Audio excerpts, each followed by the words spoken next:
I get to introduce Chris and Kevin, and I want to say this, that these are two gentlemen who have reached, I would say, the elite status in their field. I think without a doubt, Chris, with what he's done in broadcasting, what he's done with ESPN and everything else, he is absolutely at the elite of what he does. Kevin, the percentage of golfers on the PGA Tour that actually make a living is very, very small, and Kevin is at that elite status of the best golfers on the planet. And these are two gentlemen who are at that echelon that I think a lot of us strive for. But what I wanted to say about them are two very quick stories as they come up and they're going to do an interview. Chris has never asked for a thing for himself from the tournament. He does so much. He gives his time, energy, resources, taps his network to bring a lot of attention to the tournament. He's never asked for anything for himself, but he does ask for one thing every year. And he asks for some donations for charities that he cares about to raise money. Shows me so much about the man and about what he really cares about. We owe him so much, but what he cares about is giving back to the community. Kevin, a story, some of you may have seen this when you played the Masters this year. One of the traditions is you get to have during the par 3 contest, you have a caddy. And a lot of the players bring their kids.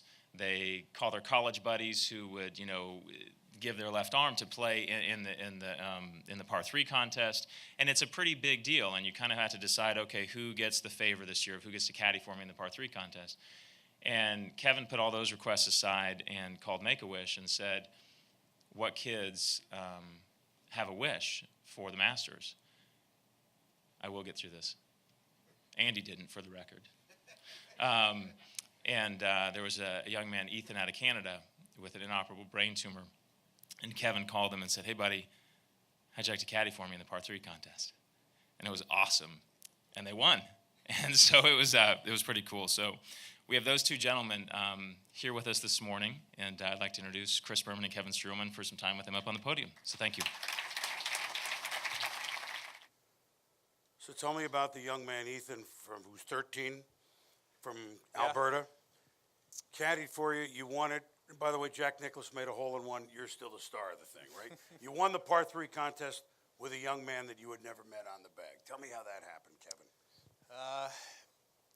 Well, this was my 4th Masters, and first one I caddied, my dad caddied for me. My second one, my mom did. My third one was my father-in-law, and I carried our little baby at the time along in a little white outfit as well. And I just wanted, it was on my heart to do something different this year. And some of my good friends and early sponsors were big contributors and supporters of the Make-A-Wish Foundation. It was on my heart to give them a call. So I just got the local chapter's number in Phoenix, actually where their headquarters are, and just started working through the different line of people, and then they got me in touch with a young guy who was interested in going to the Masters as his wish. And I said, we can do more than that. And so I got Ethan's number, and I gave him a call the day after his 13th birthday and invited him to caddy for me in the par 3 tournament. And it was as soon as I asked him, he was quiet. I just knew. His mom later told me that he had started shaking and it's gotten emotional. But it was, I say this with the most respect of winning this golf tournament, but it was one of the best days of my professional life.